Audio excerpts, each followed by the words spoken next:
나무의 벽에 당신의 사다리를 놓지 마라. 아놀드 슈와제네거는 원래 보디빌더로 유명해졌다가 나중에는 할리우드 명사이자 정치인이 됐다. 이 모든 것은 슈와제네거가 10대였을 때 시작되었다.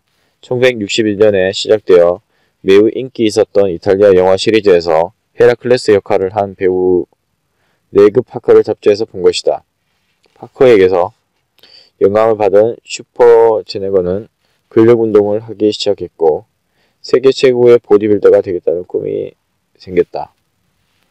꿈을 이루겠다는 슈와제네거의 올곧은 노력은 전설적이다. 미스터 올림피아 보디빌딩 대회가 열리기 2달 전 슈와제네거의 아버지가 사망했다. 어머니는 슈와제네거에게 오스트리아로 돌아와 장례식에 참석하라고 했지만 그는 가지 않았다. 그는 장례식에 참석하면 운동에 방해가 된다고 어머니에게 말했다. 몇 년 후 슈와제네거는 대회에서 우승했기 때문에 그 결정이 옳았다고 생각했지만 그 일로 인해 어머니는 물론 당시 여자친구와의 관계도 망가졌다고 고백했다. 어머니와 여자친구 모두 그의 꿈이 아버지의 죽음에 우선한다는 것을 이해할 수 없었다. 하지만 그의 꿈은 삶의 모든 부분에 우선했다. 슈와제네거가 처음 바벨을 들어 올린 것은 1960년이다. 10년 후 그는 첫 번째 미스터 올림피아 타이틀을 따냈다. 단 하나의 목표를 추구하는 데 10년을 쓴 것이다. 슈와제네거는 이런 집중력을 배우로 성공하는 데도 적용했다. 또한 그 후에는 캘리포니아 주지사가 되겠다는 꿈에도 적용했다. 물론 이것은 극단적인 예지만 그의 이야기는 꿈을 추구하는 데 집중하는 것이 얼마나 중요한지 확실히 알려준다. 내 연구에 나오는 자수성가한 100만 장자들의 공통점은 슈와제네거처럼 열정이 있다는 점이다. 그들은 인생의 소명을 발견한 극소수의 행운아들이었다. 믿을 수 없는 부를 일군 부유한 기업들 역시 열정을 가지고 있었다. 열정은 자신에 대한 믿음의 변화를 주고 기력, 고집, 집중력, 절제력을 준다. 내 연구에 나오는 부유한 기업가들은 꿈을 이루려는 강렬한 욕망을 지녔다. 그들은 자신의 꿈을 달성하는 데 끊임없이 집중했다. 자신의 앞길의 방해물을 허용하지 않았다. 자기 자신을 믿었다. 그들의 열정은 기적을 일으켰다. 그들은 6가지 공통점을 지녔다. 그것은 열정, 끈기, 집중, 인내, 직업윤리, 배우려는 욕망이다. 더욱 흥미로운 점은 그들이 꿈을 쫓기로 결정하기 전까지는 자기가 그런 특징을 가졌다는 점을 전혀 몰랐다는 것이다.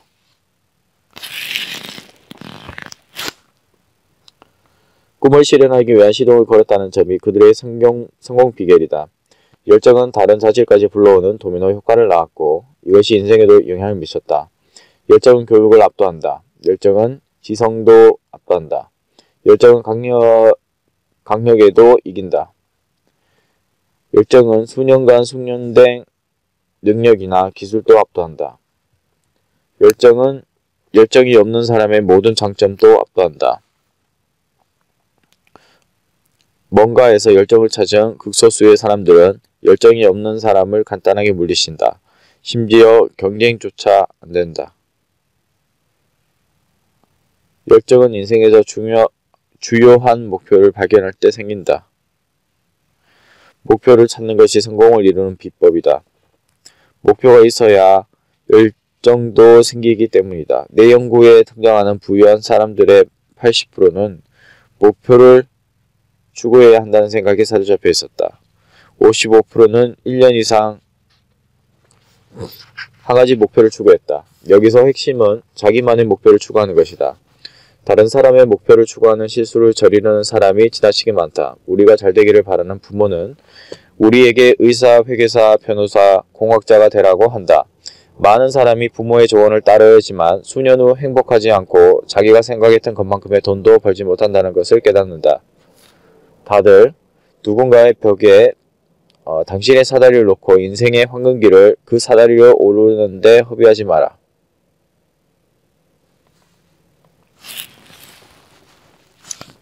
다른 누군가의 꿈이나 목표를 추구할 때에는 자신이 선택한 직업 때문에 결국 불행해지고 만다. 열악한 성과와 보상이 결과로 나타날 것이다. 경제적으로 힘겨워하며 근근히 살아가게 될 것이다. 그러면 성공을 부르는 데 필요한 열정을 갖지 못하게 된다. 자신만의 벽, 자신만의 꿈, 자신만의 목표를 찾고 그것을 추구해야 한다. 그것은 당신의 것이어야 하며 다른 누군가의 것이 되면 안 된다. 그리하면 자신의 진정한 소명과 인생의 의미를 발견할 것이다. 열정은 일을 재미있게 만들어준다. 에너지와 끈기와 집중력이 생겨 실패나 실수를 줄일 수 있다.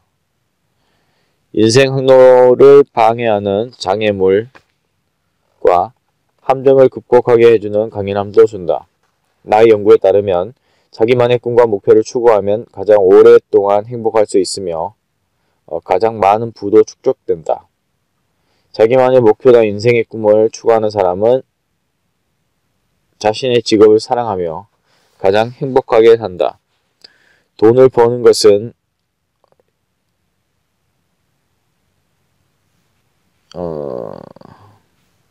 열정을 가진 일을 해서 얻는 기쁨에 비하면 부차적인 것이다. 아이러니하게도 당신은 상상했던 것보다 더 많은 돈을 벌게 될 것이다. 계속하다 보면 그 분야에서 전문가가 될 것이기 때문이다. 인생에서 중요한 목표를 발견하면 알게 되겠지만 그것은 심사숙고가 필요한 것이 아니라 머릿속에 문득 떠오르는 것이다. 목표를 발견했는지 의심이 들지도 않을 것이다.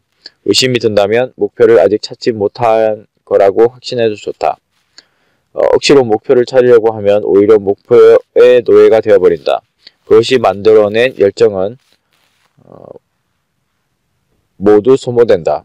그 일을 할 때 행복을 느끼고 행복해지는 일을 하기 위해 아침에 일어나는 것을 학수고대할 때 당신의 인생의 중요 목표를 찾았음을 알게 될 것이다. 인생의 주요 목표는 어떻게 발견할까?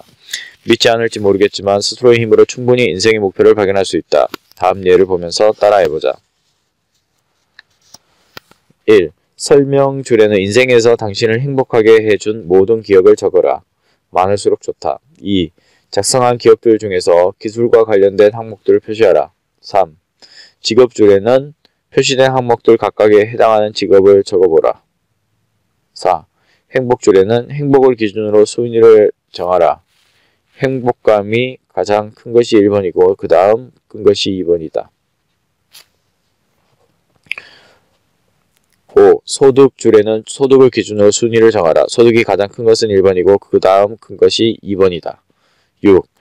계줄에는 세 번째 줄과 네 번째 줄에 적은 숫자를 더한 점수를 넣어라. 점수가 가장 낮은 것이 당신 인생의 주요 목표다.